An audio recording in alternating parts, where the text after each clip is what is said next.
Good day and welcome to CDI Talks. My name is Anton Shekhovtsov and I'm the chair of the Center for Democratic Integrity, an Austria-based NGO that analyzes attempts of authoritarian regimes to influence politics and societies in Europe. My guest today is András Deák, a senior research fellow at the Institute of World Economics of the Hungarian Academy of Sciences.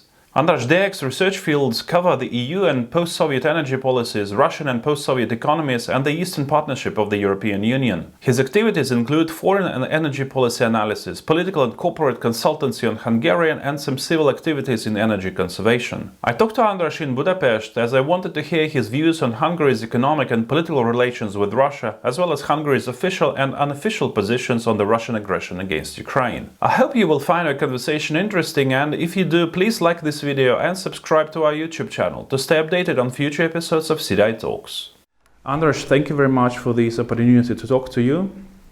I would like to ask you, today Hungarian Foreign Minister Petr Szijjártó posted on his Facebook saying that he was flying to Sochi to take part in the forum organized by the Russian company Atom Expo. And he says that it's one of the most important meetings in the area of nuclear energy. But 15 years ago, one could hardly imagine that a Fidesz politician would be welcoming business deals with Russia in general and also nuclear deals with Russia in particular. Could you describe in brief the evolution of Hungary's approaches to Russia with a specific focus on the energy supplies and nuclear deals? Thank you for the opportunity to you, Anton. Well, indeed. So until 2010, Fidesz very much looked like as a normal Central European right-wing party, especially in terms of its Russia policy. They were loudly critical about Russian actions, pursued a very Russia skeptic attitude. And when they went into government, there was a total change in less than 4 years, let me say. So they became one of the most, that's so-called Russia pragmatic political party in the region. At the same time, I think this turn had several stages. We don't have all the time to look through, but when it comes to Russian energy, we have to more or less understand the Fidesz basic attitude towards power.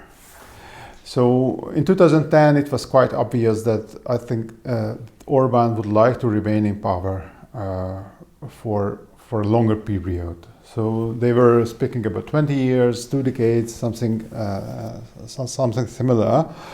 So the plan was ready that the domestic policy has to be transformed in a way, institutionally, to enhance such a long stay in power. And that's why for them it was very important to have a 2/3 majority. They got it, so they had a free hand for this transformation.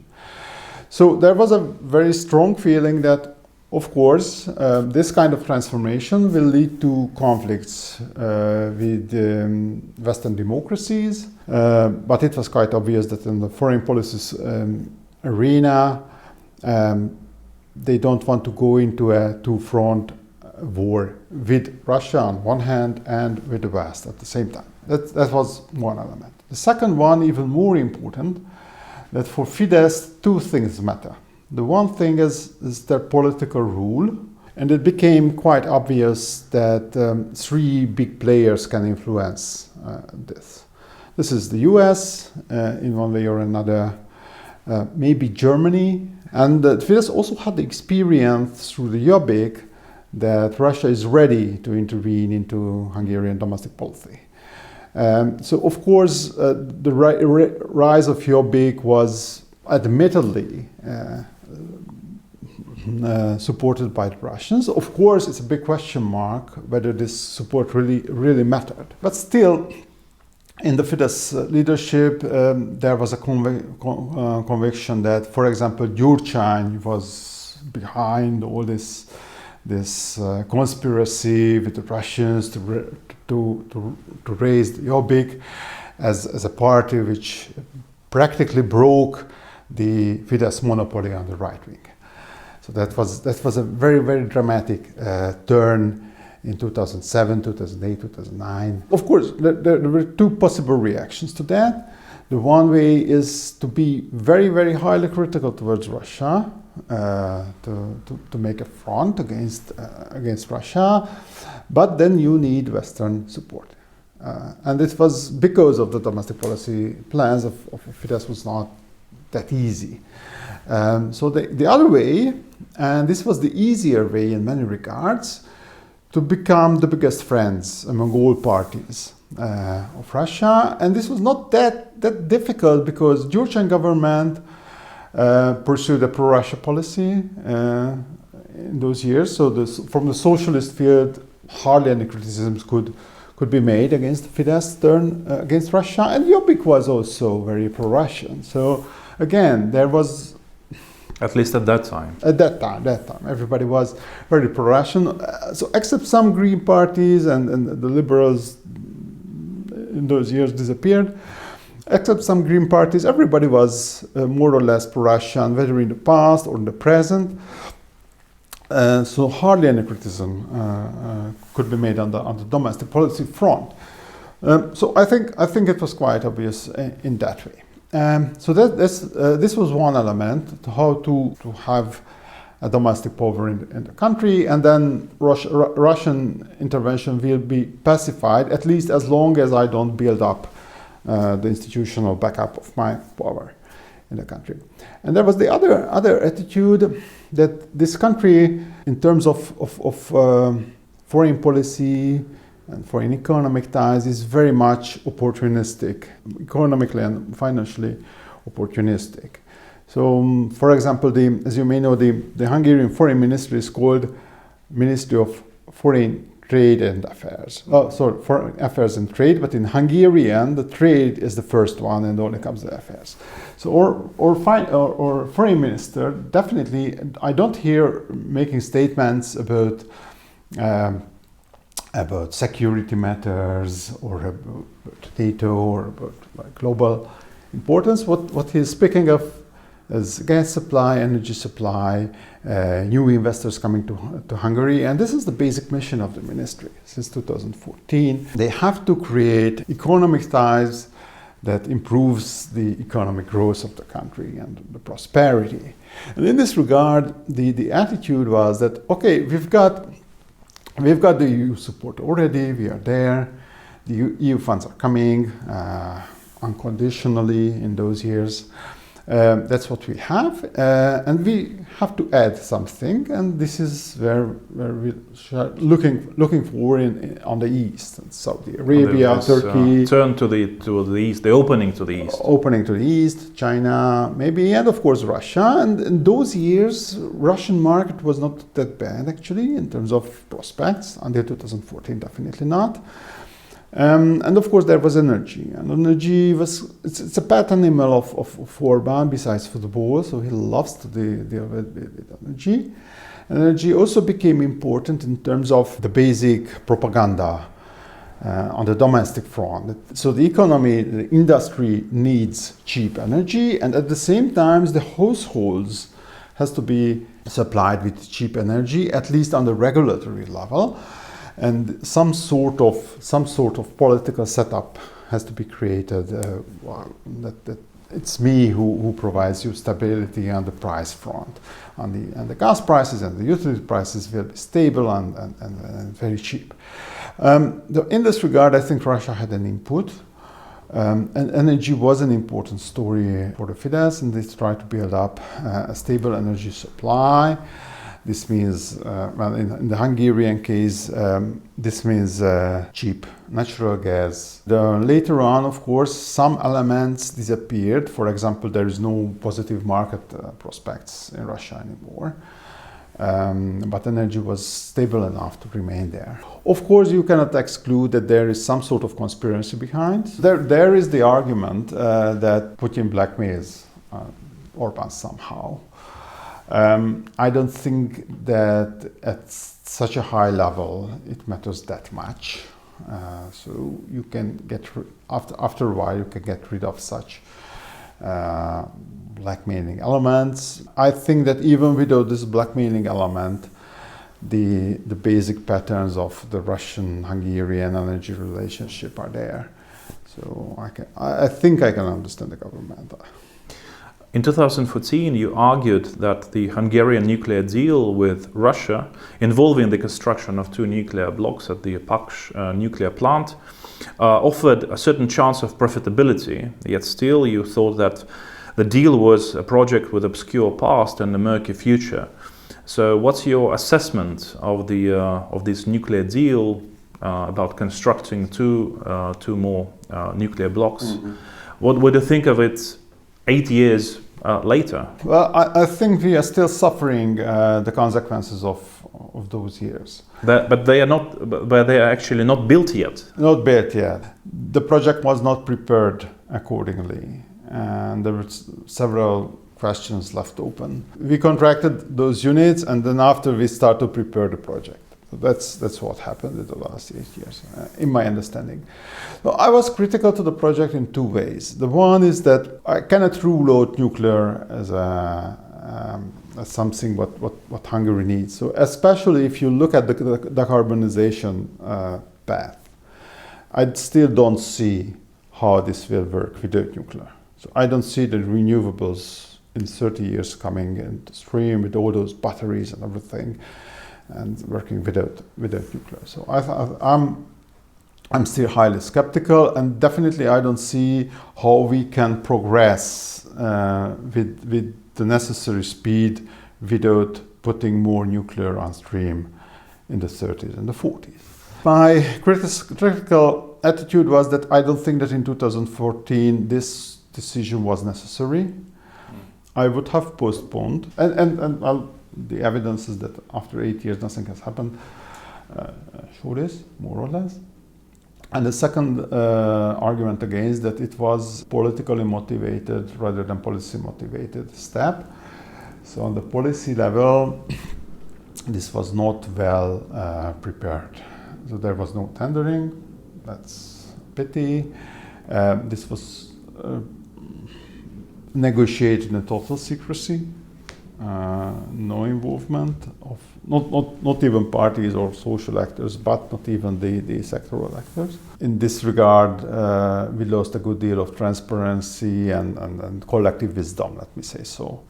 Hungary enjoys a relatively diversified natural gas supply system, but at the same time, and while it is not dependent exclusively on Russian gas supplies, Gazprom, the Gazprom state-controlled Russian company, is very much present in Hungary, and it's an important economic actor. How do you explain this? Can it be explained only in terms of the gas prices, attractive gas prices that Gazprom offers to Hungary? I'm not fully agree with the question.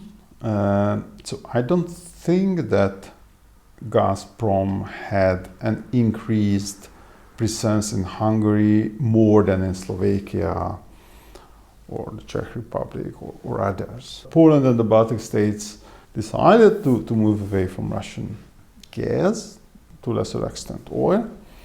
There was also a recommendation of the European Parliament, I guess, to decrease the dependence on Russian energy supplies. Yes, we decreased to some extent, and it was US policy push. By 2015, we had all the interconnections with the neighboring countries, much earlier than Poland, Slovakia, all the others.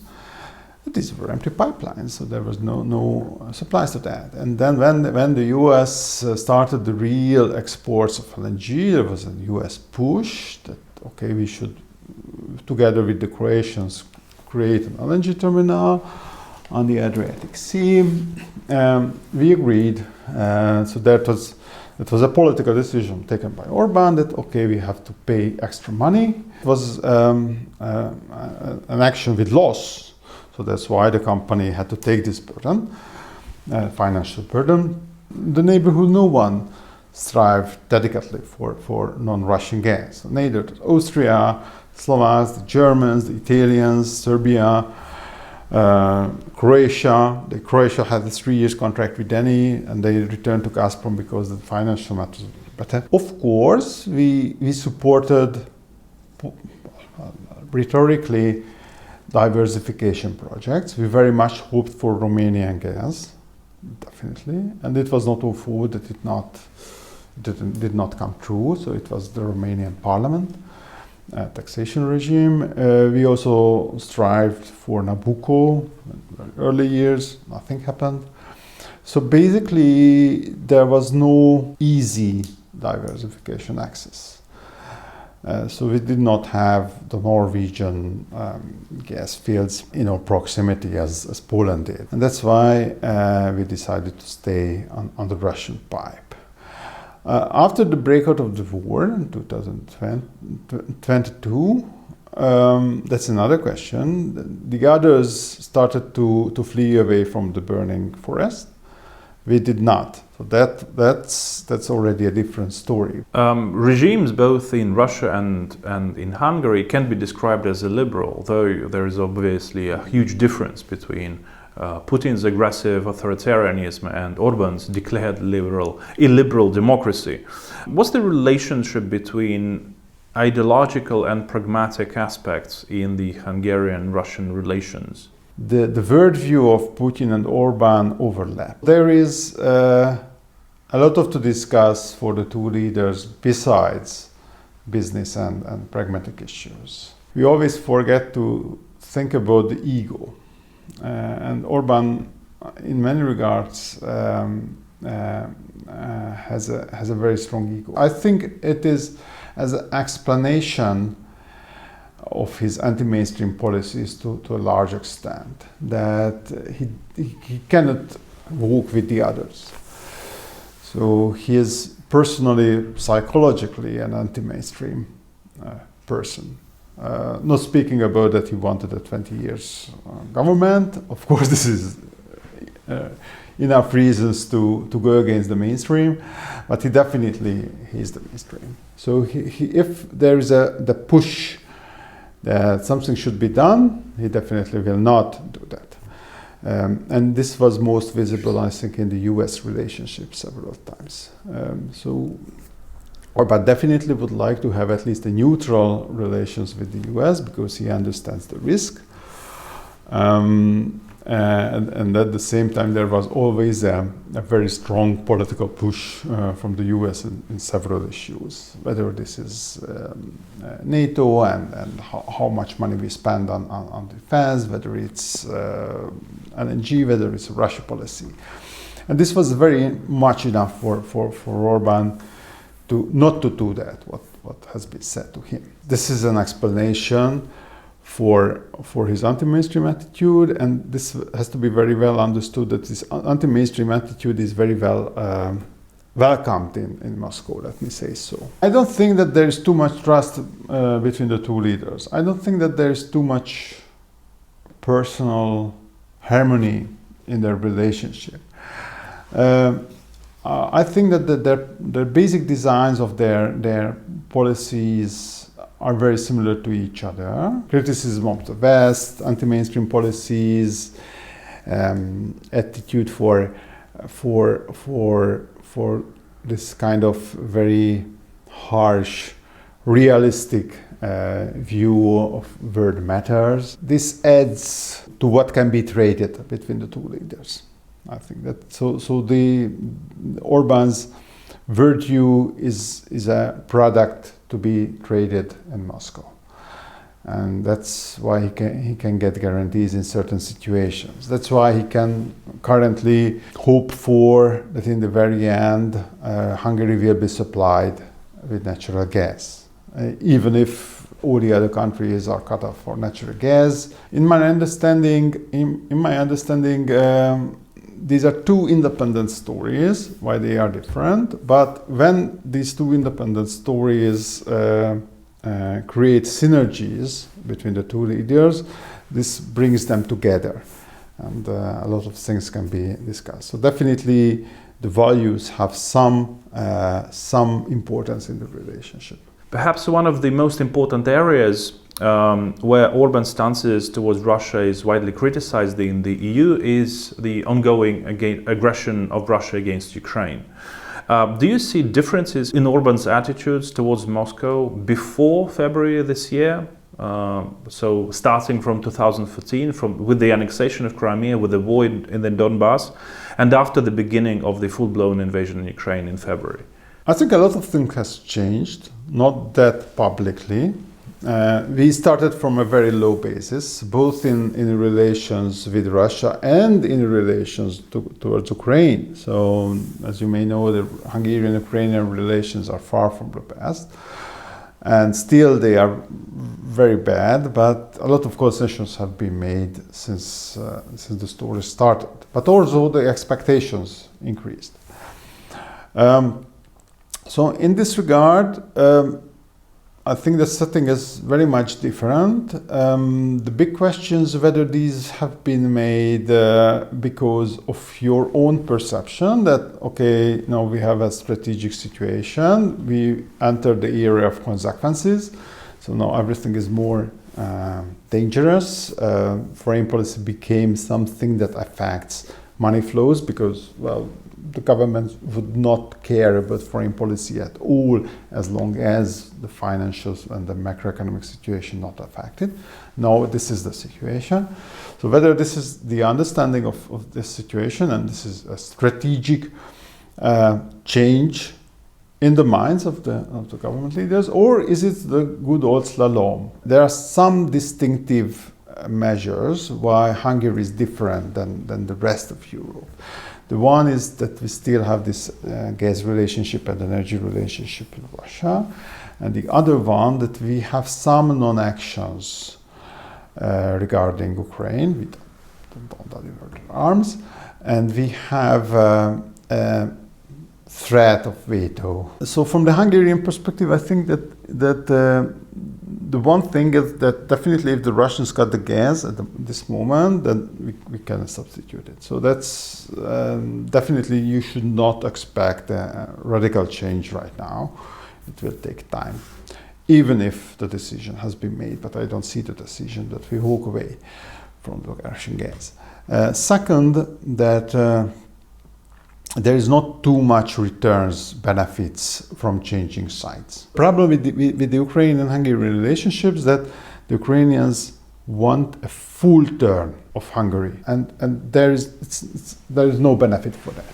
So there is not too much rationale to stand in the line of the full supporters of Ukraine at the very last place. At the same time, we lose the best friend of Russia, number one.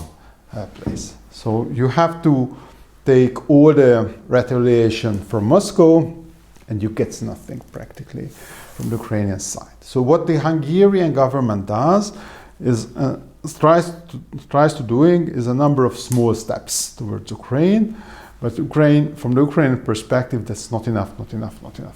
And in the EU and other relations, of course, there is a very narrow space between what the Russians want us to do, of course, in exchange, and the West want to do with us. So I think this is more narrow and narrow, and I don't know how long we can stay in these positions, and whether they will have to change the strategy. I think they will have to.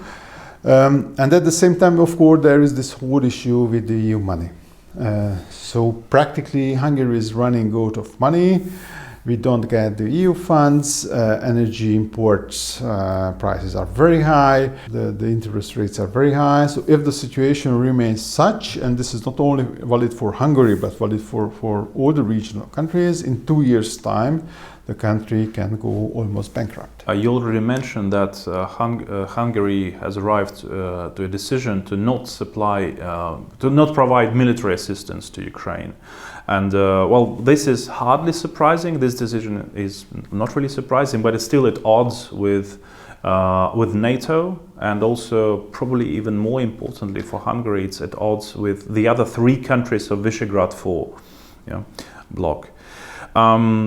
Don't you think that this decision and Hungary's attitudes towards Russia would somehow damage its reputation in Europe and also among the Visegrad 4 countries? As I mentioned, reputation doesn't matter for the regime as long as there is no transformation into financial or economic matter. So in those days, half a year ago, and still maybe still today, they think that these are separated issues. That you are in an isolated position, but still what then?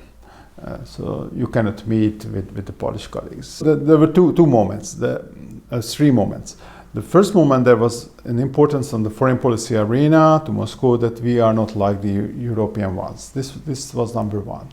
The second one, that it was an electoral campaign in Hungary in those days. And the opposition argued that we have to follow the European path. And Orbán's main message was that we have to keep out of the military conflict. And this was a measure showing that we are trying to maintain peace, or we would like to stay outside of the conflict. So I will not bring you into war. And that was the message of the leader to its nation. And it worked actually. So Orbán had a two-thirds majority. And the third element, you have to understand that unlike the other countries and many other countries, where at the romantic phase, I think it was spring 22, there was an upheaval, a moral and ethical upheaval, that something has to be done in order to stop Putin. And it was not visible that there will be a sanction war, there will be real and very high costs for the population for this war. Everybody wanted to do something. Some from the ethical reasons, some others from strategic considerations like Poland, Baltics. But Orbán didn't have such a necessity. So he controlled. What about the society in Hungary? Look, we had, before the war, we had an opinion poll. Every 2 years we make a threat perception, public opinion poll, what the Hungarian population is afraid of. And there is the question whether you are afraid that the country will be militarily attacked by another country. More than 1,000 people. Guess how many said, yes, I have such a fear. In percentage? Percentage. Maybe 20. 4. We also asked which countries: Romania, there was Russia, China, Romania, US, Germany.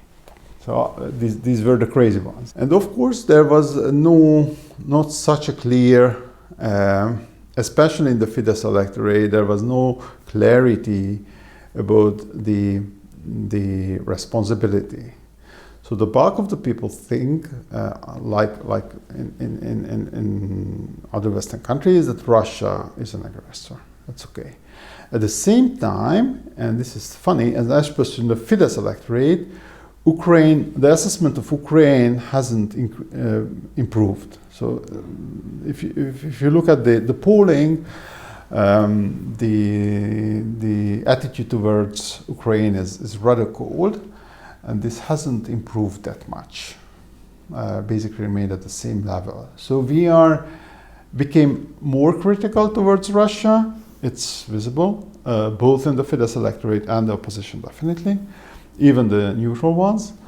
But we also remained very critical against Ukraine, and this hasn't improved. But I think that it's partly a result of maybe sort of even anti-Ukrainian campaign of Fidesz, yes, or at least Fidesz-controlled media. Partly anti-Ukrainian, partly not empathic, let me say so. There's a small distinction between the two, not very empathic with the Ukrainians. All those discussions about the war are from a strategic perspective.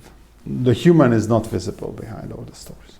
András, and my final question, against the background of the ongoing Russian aggression against Ukraine, what would be your recommendations to the Hungarian government? What should it do? What should it focus on? What I'm saying usually for this is that okay, you don't want to close the Russian energy portfolio right now, but please open a Western one. So let's at least try to think about how to diversify supply as the others do. Slovakia contracted a lot of natural gas import capacity. The Czech Republic, definitely Austria has started to import Qatari gas, 3 BCM. Germany, Italy will be fully diversified away from Russian gas by 2024. So the first and most critical step, at least to establish, I'm not saying that we have to drop the Russian gas, but we have to establish the technical feasibility to import the same amount, the necessary amount from other sources. And that's the matter where we should start with. I think if we start, so the problem is that we don't offer a prospect. You can argue that, okay, no, you understand, I'm in an emergency situation, I cannot risk a conflict with the Russians now. But we don't make a promise that in 2 years we will be able to step away from that. So what the first step would be that give a conviction that we will at least be able to stand aside from the Russians, and we will be in a situation when we cannot be blackmailed by energy or anything else. And this is the pledge, what is very much missing at the moment. So that's the thing where we have to start with, because if we don't make it a step, any kind of concessions we make to the West will be considered as temporary, and the Russians can make reverse. And then the second aspect, if we have the strategic autonomy, because we don't have it now fully, if we get back our strategic autonomy and energy matters, then we can consider what should be done in the longer run. So my basic concern that we are losing our strategic autonomy, we will get stuck behind the West and Russia, and we cannot leave this sphere, and in this regard it can be very risky if things turn badly in the future. Thank you very much for the conversation, András. Thank you very much for the opportunity.